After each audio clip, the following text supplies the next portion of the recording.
Teu sogro? Preguntou Sandra con voz de ultratumba. Sí, dixo Carlos con voz de neno bo e tonde eu non quería. Xa, teu sogro que? Preguntou Salva impaciente, alleo á escena de celos e arrepentimento. Meu sogro é concellal de urbanismo. Quedamos pampos. Era a primeira vez que coñecíamos o xénero dun concellal. Salva preguntoulle se sabía da existencia de algún plan para a zona catastrófica. Carlos dixo que non, pero que seu sogro non falaba moito destes temas na casa, porque a súa muller, aí a Sandra pareciulle unha raiola de esperanza no mirar, é dicir, a súa sogra, aí volviulle a mala hostia. Era concellala de servicios sociais, e se enteraba de que se adicaban máis cartos ao urbanismo que a servicios sociais, tal como estaban as cousas, montáballe unha moción de censura. Pois espabila e sácalle o tema, hai que confirmar a información de Salva canto antes, dixo Sandra empregando o vocabulario de colaboradora de programa de corazón. Muller, non sei se poderei. Ademais, que queredes saber? Salva seguía controlando a Andrés, que xa casi estaba sentado á nosa mesa,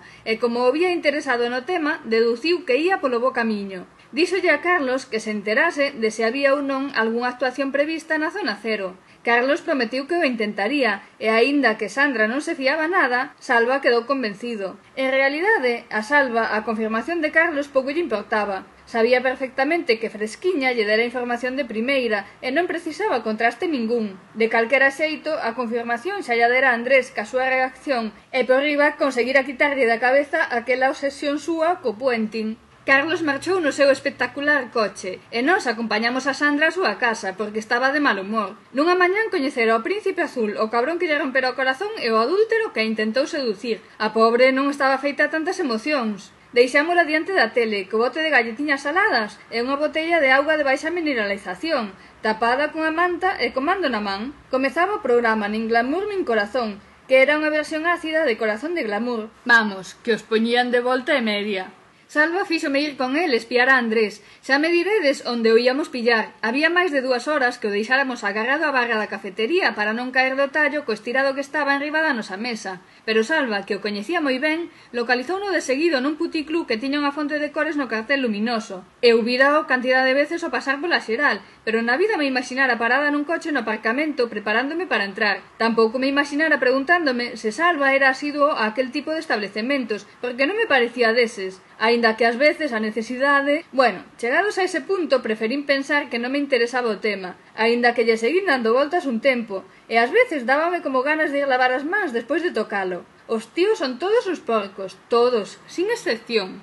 Dentro a cousa foi a peor, porcos de todo. En canto viron a Salva, viñeron cara a el 3 mozas en plan moi cariñoso, e o extraño que lles fixo caso. E eu porque tiña na idea que a este lle gustaban os homes. Ai, sí, porque me dixo que era gay hai 15 anos cando nos coñecemos, e que son todos uns porcos. En canto llo diga Sandra, verás. E mentras eu debatía sobre as inclinacións sexuais de Salva, el ía a cara a un reservado da man das Top Models, que non sei que facían nun antro como aquel co tipo que tiñan, pero a vida é así. E eu quedei só plantado no medio e medio dun bar de carretera, dun local de alterne, dun antro de perdición, rodeado de parellas cariñosas e viño barato. Digo de viño barato por darlle dramatismo á situación, que igual era caro. Non é a miña intención desmerecer a bodega do puticlú nin nada. Señorita, creo que se confundiu de local, díxome unha voz de home na orella. Sí, creo que sí, dixen sin miralo, tratando de separarme, porque me fan cóxegas cando me falan preto da orella e dame así como unha mezcla de grima e gustiño que non sei describir, e tampouco era momento de poñerse cachonda nun sitio como aquel, que ata o día 10 non cobraba. Se quere, acompaño ata a salida, volviu dicir.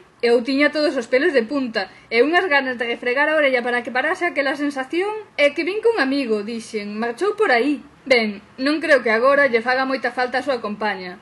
Pois eu non vou marchar sen el. O cabrón quedou cas chaves do coche, así que arreando. Dixen cabreada, a vez que daba a volta para verlle a cara dunha vez o impertinente aquel. Non o debí facer. Se me puxera mala falándome na orella, velo aínda foi peor. Tiña pinta de polaco, examante dunha pseudo-actriz con título de científica. Creo que non babeei, ou polo menos non conscientemente, pero as pupilas deberon dilatar todo o que podían dilatar. Daquela terá que tomar algo mentras agarda, dixo el. Pois vexo difícil, porque non teño ningún can. Ti non me invitarías, e non? Preguntei, mentras pensaba que era lóxico que cobraran por aquelo, porque era demais para ser de balde. Non, señorita, non vai poder ser. Non se preocupe, está comigo. Dixo Salva por fin. Imos, Xiana, teñoche preparada unha festa ali no reservado. Librouse porque aínda estaba alucinada co cachimán da entrada, que se non mataba. é que o mataba. Mira que deixarme ali soa. Levoume detrás dunha cortina de veludo granate que tratei de non tocar, porque sabe Deus cando fora a última vez que a limparan. E quen se arrimara a ela antes? No reservado estaban as 3 rapazas, todas animadas con cada súa copa na man. Eu mirei a Salva dicíndolle moi claramente que o gay era el, non eu. A ver que coño pretendía que fixese, que xa sabía el que a min probar o xusto.